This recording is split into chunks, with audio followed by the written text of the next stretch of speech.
Penyakit jantung koroner atau PJK adalah kondisi ketika pembuluh darah koroner menyempit akibat penumpukan plak yang terdiri dari kolesterol, lemak, dan zat lainnya. Akibatnya, aliran darah yang membawa oksigen ke jantung menjadi berkurang. Menurut American College of Cardiology, penyakit jantung koroner adalah kondisi yang paling sering dialami oleh para lansia, umumnya pada mereka yang berusia di atas 75 tahun. Sedangkan berdasarkan penelitian yang dilakukan oleh Dian Yunanto Setiaji dan kawan-kawan dalam jurnal Gizi Klinik Indonesia menyebutkan bahwa mayoritas penderita PJK adalah kelompok usia lansia yang berusia 65 tahun ke atas dengan prevalensi hampir 33 kali lebih besar dibandingkan dengan remaja dengan rentang usia 15 sampai 25 tahun. Penuaan atau pertambahan usia yang dialami oleh lansia menyebabkan jantung dan pembuluh darah menjadi kaku, karena seiring dengan pertambahan usia, komponen struktural yang berada di arteri juga mengalami perubahan. Nah, hal ini termasuk dengan berkurangnya elastisitas pada arteri, serta pembuluh darah tua juga akan mengalami penurunan dalam menampung darah yang dipompa dari jantung. Denyut jantung yang menurun karena perubahan kemampuan jantung untuk memompa, diiringi fungsi dan mobilitas yang berkurang, membuat otot para lansia melemah. Nah, kondisi seperti ini dapat semakin buruk jika usia muda mereka tidak pernah menerapkan hidup sehat melalui pola makan dan olahraga. Penyakit jantung koroner pada lansia umumnya disebabkan oleh proses aterosklerosis, yaitu penumpukan plak lemak, kolesterol, dan kalsium pada dinding arteri koroner. Plak ini menyebabkan penyempitan pembuluh darah sehingga aliran darah ke otot jantung berkurang. Akibatnya, jaringan jantung tidak mendapatkan cukup oksigen dan nutrisi yang dapat memicu nyeri dada atau angina hingga serangan jantung. Proses aterosklerosis berlangsung perlahan selama bertahun-tahun dan semakin berat seiring bertambahnya usia, sehingga sering muncul pada kelompok lansia. Selain aterosklerosis, pembentukan gumpalan darah juga menjadi penyebab penyakit jantung koroner pada lansia. Ketika plak di dinding arteri pecah, tubuh merespon dengan membentuk gumpalan darah untuk menutup luka tersebut. Namun, gumpalan darah tersebut dapat menyumbat arteri koroner sepenuhnya, sehingga menghentikan aliran darah ke jantung dan menyebabkan infark miokard. Pada lansia juga mengalami penurunan elastisitas pembuluh darah, sehingga pembuluh darah lebih mudah kaku dan sulit untuk beradaptasi terhadap tekanan darah yang memperparah gangguan aliran darah ke jantung. Jadi, penyebab penyakit jantung koroner pada lansia adalah aterosklerosis yang menimbulkan penyempitan atau penyumbatan pada arteri koroner, diperparah oleh adanya penggumpalan darah dan penurunan elastisitas pembuluh darah akibat proses penuaan pada lansia.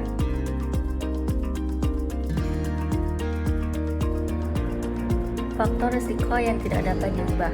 Yang pertama ada bertambahnya usia. Yang kedua itu laki-laki. Kenapa? Karena memiliki risiko PJK lebih tinggi dan cenderung mengalami serangan jantung pada usia yang lebih muda dibandingkan perempuan. Namun, risiko PJK pada perempuan meningkat signifikan setelah menopause. Yang terakhir ada riwayat keluarga. Selanjutnya faktor risiko yang dapat diubah. Yang pertama, tekanan darah tinggi. Ini merupakan faktor risiko yang sangat umum dan potensial pada lansia. Yang kedua, kolesterol tinggi. Kadar kolesterol jahat yang tinggi dan kadar kolesterol baik yang rendah berkontribusi pada pembentukan plak di arteri koroner. Yang terakhir ada merokok. Selain itu, terdapat faktor risiko lainnya seperti obesitas, pola makan tidak sehat, kurang aktivitas fisik, stres, dan kesehatan mental. Lalu, terdapat kondisi khusus pada lansia, yaitu fibrilasi atrium atau gangguan irama jantung yang sering terjadi pada lansia dan meningkatkan risiko terbentuknya gumpalan darah yang dapat menyebabkan stroke atau serangan jantung.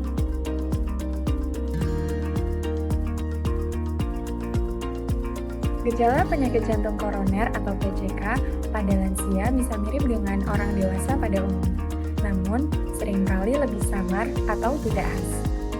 Nah, kita akan membahas gejala umum atau klasik terlebih dahulu. Gejala umum atau klasik ini terdiri dari yang pertama itu nyeri dada atau angina, yaitu perasaan tidak nyaman, tertekan, diremas, atau terbakar di dada. Yang kedua, yaitu sesak napas. Sesak napas seperti kesulitan bernapas, terutama pada saat beraktivitas. Lalu yang ketiga, yaitu kelelahan, di mana penderita PJK merasa cepat lelah dan lemah karena jantung tidak memompa darah secara efisien. Dan yang terakhir atau yang keempat, yaitu keringat dingin, yaitu keluarnya keringat dingin yang tidak biasa. Selanjutnya, kita akan membahas gejala atipikal atau tidak klasik pada lansia.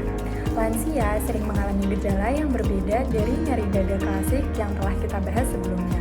Nah, gejala-gejala ini meliputi yang pertama yaitu nyeri yang menjalar, atau nyeri atau sensasi terbakar yang menyebar ke lengan, terutama lengan sebelah kiri, leher, rahang, bahu, atau bahkan punggung dan perut atas.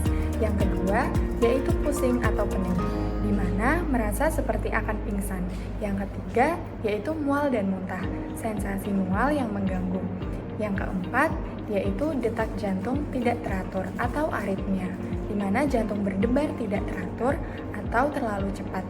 Dan yang terakhir atau yang kelima, yaitu kebingungan atau disorientasi, yaitu gejala mental yang bisa menandakan masalah jantung. Nah, karena gejalanya bisa tidak khas, maka banyak lansia yang terlambat menyadari adanya gangguan pada jantungnya.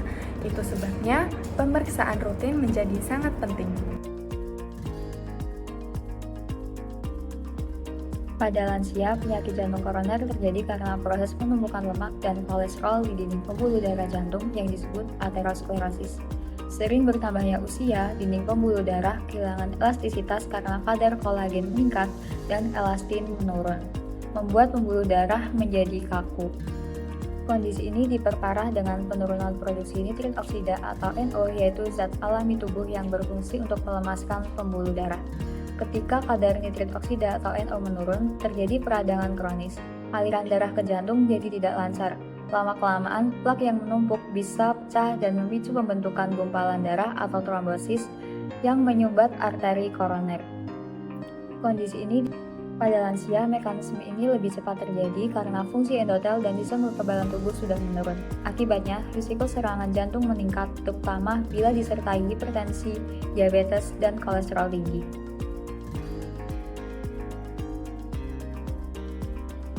Dampak penyakit jantung koroner pada lansia tidak hanya dirasakan secara fisik, tetapi juga secara mental dan sosial. Secara fisik, lansia mengalami penurunan kemampuan tubuh seperti cepat lelah, sesak, atau pusing karena suplai oksigen ke jantung berkurang. Secara klinis, banyak lansia dengan PJK juga mengalami frailty atau kekurangan kekuatan fisik, sarkopenia, penurunan massa otot, dan gangguan kognitif ringan. Kondisi-kondisi ini membuat mereka lebih rentan jatuh sakit dan lebih sulit pulih setelah serangan jantung. Dari sisi psikologis, lansia sering merasa takut, cemas, dan kehilangan kemandirian. Mereka menjadi tergantung pada keluarga dan merasa tidak berguna. Secara sosial, penyakit ini dapat mengisolasi lansia dari kegiatan sehari-hari dan menurunkan kualitas hidupnya. Karena itu, penanganan PJK pada lansia tidak hanya berfokus pada jantung, tapi juga harus mencakup dukungan fisik, emosional, dan sosial agar lansia bisa hidup lebih nyaman dan mandiri. Selanjutnya, pencegahan PJK pada lansia. Yang pertama yaitu perhatikan pola makan. Pola makan memiliki peran yang besar dalam menjaga kesehatan jantung, terutama pada usia lanjut. Lansia perlu mengonsumsi makanan alami seperti sayuran, buah-buahan, biji-bijian utuh, kacang-kacangan, dan juga ikan. Hindari juga makan makanan yang tinggi lemak, tinggi gula, serta lemak jenuh seperti gorengan dan juga daging olahan. Dengan menerapkan pola makan secara konsisten, dapat membantu lansia dalam menjaga elastisitas pembuluh darah dan mengontrol berat badan. Yang kedua yaitu menjaga berat badan. Menjaga berat badan tetap ideal sangat penting bagi lansia karena kelebihan berat badan dapat meningkatkan beban kerja jantung dan dapat memperbesar risiko penyakit jantung koroner atau PJK. Di usia lanjut, metabolisme tubuh melambat, sehingga lebih mudah terjadi penumpukan lemak, terutama di area perut. Berat badan yang berlebih juga dapat menyebabkan sesak napas. Yang ketiga, dapat melakukan olahraga atau aktivitas ringan. Meskipun usia lanjut sering dikaitkan dengan keterbatasan gerak, bukan berarti lansia harus sepenuhnya pasif. Olahraga ringan seperti jalan kaki, senam lansia, atau bersepeda santai bisa dilakukan 3-5 kali dalam seminggu selama 20-30 menit setiap sesinya.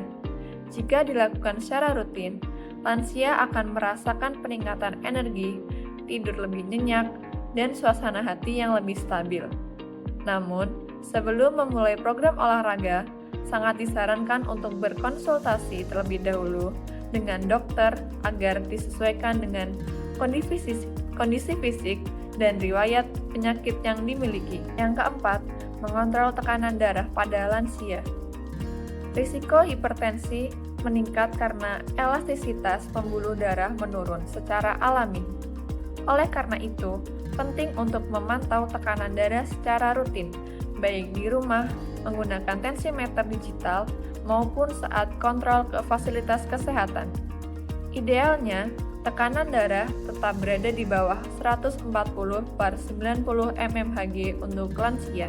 Yang kelima, memantau kolesterol dan gula darah secara berkala untuk melindungi pembuluh darah dari penyumbatan.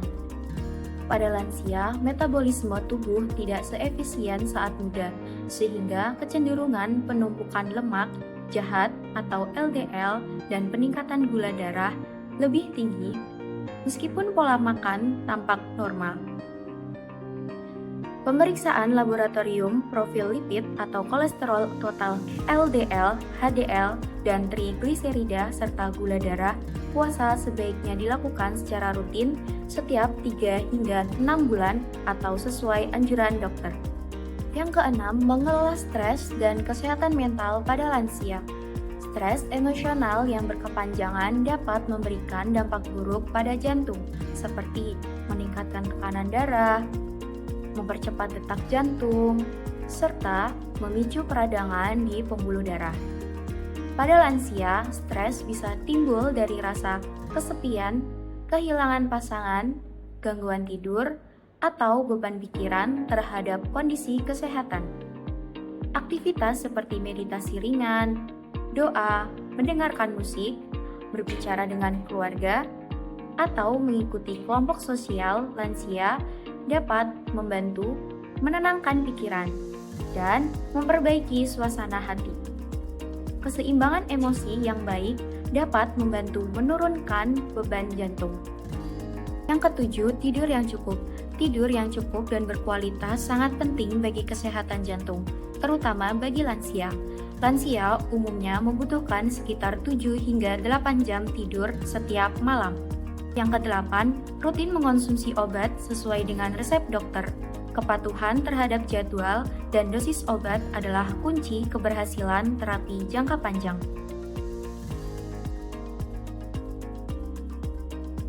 Terdapat beberapa obat yang digunakan untuk mengatasi penyakit jantung koroner, meliputi obat-obatan penurun kolesterol, termasuk statin, niacin, dan fibrat.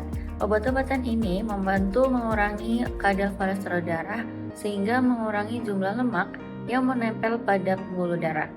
Lalu ada aspirin. Obat ini atau pengecer darah lainnya membantu untuk mengalirkan darah yang tersumbat dan mencegah risiko stroke atau infark miokard. Namun dalam beberapa kasus, aspirin mungkin bukan pilihan yang baik.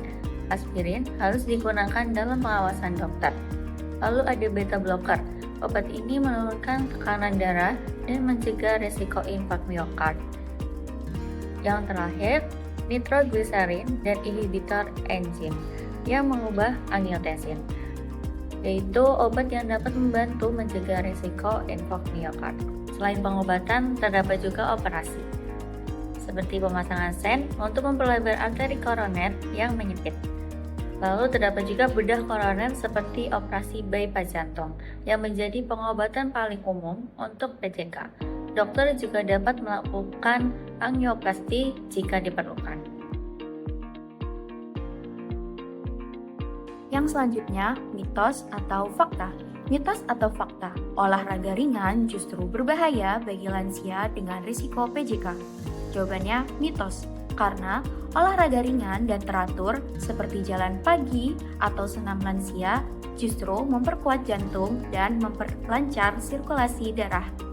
Mitos atau fakta, PJK pada lansia bisa dicegah dengan pola hidup yang sehat. Jawabannya fakta, karena dengan pola hidup yang sehat seperti berhenti merokok, olahraga teratur, makan yang sehat, dan kontrol tekanan darah, maka risiko PJK pada lansia dapat berkurang secara signifikan. Mitos atau fakta, PJK tidak bisa disembuhkan, jadi percuma berobat. Jawabannya mitos, karena PJK memang penyakit kronis, tetapi bisa dikendalikan dengan pengobatan secara rutin dan gaya hidup agar kualitas hidup lansia tetap baik. Yang terakhir, mitos atau fakta. Lansia yang tidak pernah merokok tidak mungkin terkena PJK. Jawabannya mitos. Karena meski tidak merokok, lansia tetap bisa terkena PJK jika memiliki faktor risiko lain seperti hipertensi, diabetes, atau kolesterol tinggi. Hindari PJK pada lansia, sehat itu gaya,